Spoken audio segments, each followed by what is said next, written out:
All right, so the last time we were having a bunch of issues with the injectors. Just the entire fuel system was just so messed up from the E85. E85, as I explained earlier, it's very, very corrosive. So you have to damn near maintain the hell out of the system. So what I did this time is we actually got the injectors cleaned out. We're gonna be pumping out the entire tank, so no more E for now. And then I'm gonna be putting in 91, letting it flow through, then pumping it out all over again. Right after that, I think we should be good to go on the actual tank and line side. And then I also got a 10 micron filter. The actual filter screen is so much smaller, so it'll catch any little debris. Because traditional filters, they'll still allow some stuff into the room. So we got that taken care of. And now all we have to do now is get this thing back together and then see how it runs.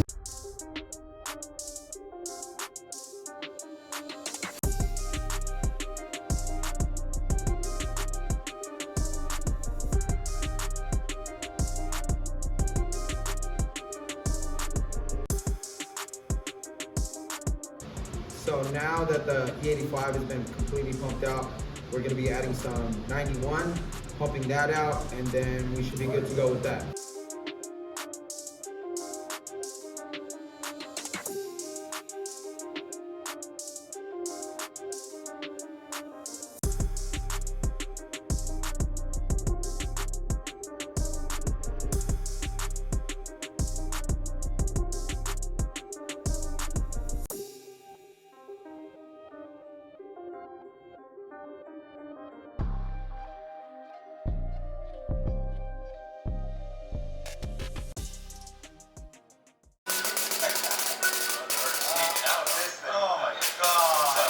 Does it scream I can go pick grapes? Yeah.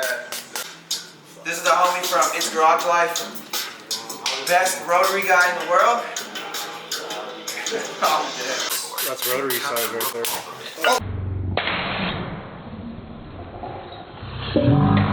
oh shit!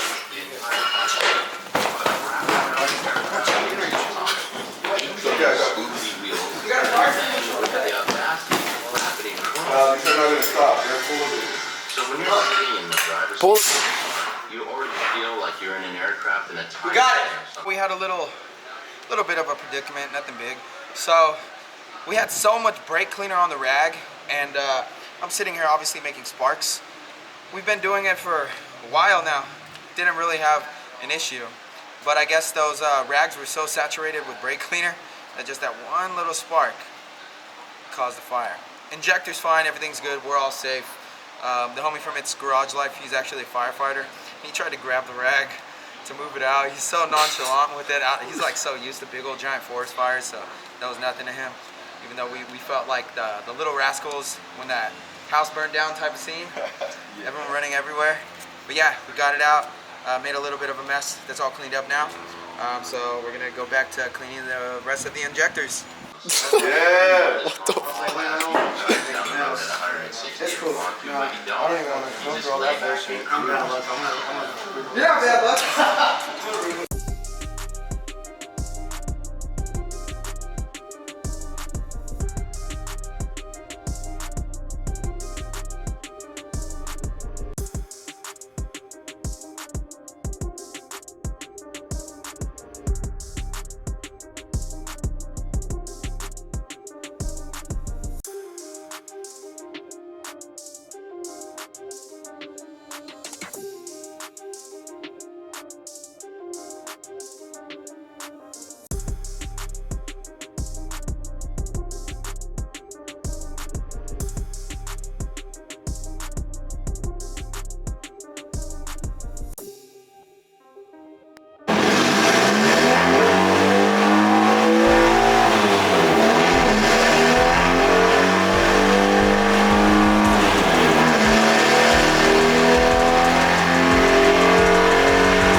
Everything runs good. We're gonna do an oil change now, just to make sure that just everything's good, you know. We already changed over the coil packs, we changed over the injectors, well, cleaned out the injectors, new spark plugs, new 10 micron fuel filter, new fuel pump, cleaned out the lines. We did so much. So, couldn't hurt to do an oil change.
So it was a success. Last night, car performed extremely well on the dyno. Honestly, it was even better than it actually was at the first time.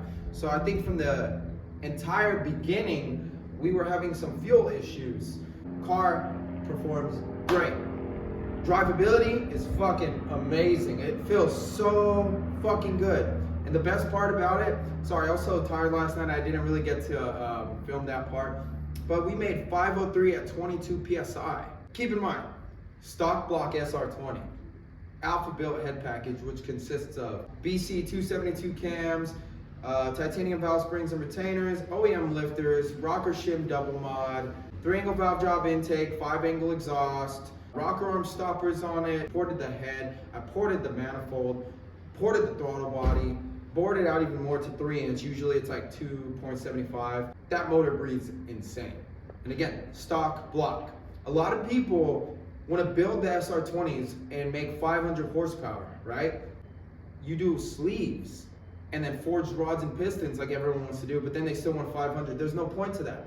You could literally use the stock block, just do everything we did. And it's just too much to explain. All the supporting mods to the SR20 are very important. You know, keeping the oil temps cool, keeping detonation away. E85 helps, just so much to it. But car made 503, 22 PSI. We are extremely happy. Now it's the second day, obviously, it's bright outside finally. The next thing we're gonna be doing is cleaning up the car, buttoning it up, test driving it around, and then getting it ready for shipping. Unfortunately, we have to raise the car to stock height for the shipping. It's gonna look so ugly, but you know, gotta do what we gotta do, but it all worked out.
system was so jacked up from that E85 sitting to the point where we had to even change out the whole fuel cell. We had to change out another fuel filter because that shit was just gummed up with old gummy E85. Sorry I didn't get footage on that. We were just not paying attention. We were just rushing because our time frame is so short. But yeah, we had to put a new fuel cell. We had to do another fuel pump actually because that fuel cell was so messed up that it threw a bunch of crap into the new fuel pump and literally turned it into a garbage disposal. It was bad. It just kept overheating on us. But other than that, everything worked out.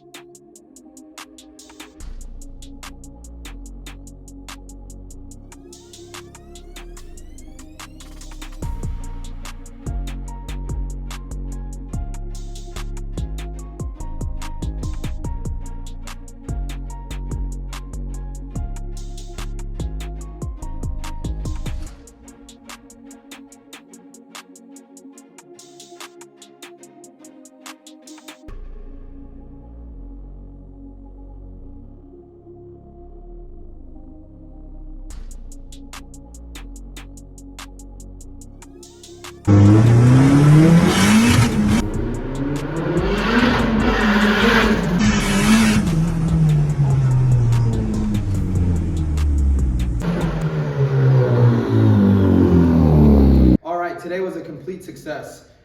Thank God everything went in our favor. We had to overcome so many issues. The fuel system being so old and clogged and dirty, a fire, just so much was in our way. But we actually made the deadline. Had to come a little after hours that we normally don't work, but it was all worth it in the end. So car's tuned, car's ready to fucking rock. It all worked out in the end. Don't ever give up. Anytime you have problems, just always remember, every problem has a solution. You just have to use your mind, take your time, take a breath. Just like you've learned in school sometimes, if you have a problem, go back to it later, you know, when you have a stable mind. And that's what we've done a couple times on this, and everything's worked out. So yeah, car's getting shipped out, and I can't wait to see all the people in Japan posting the car.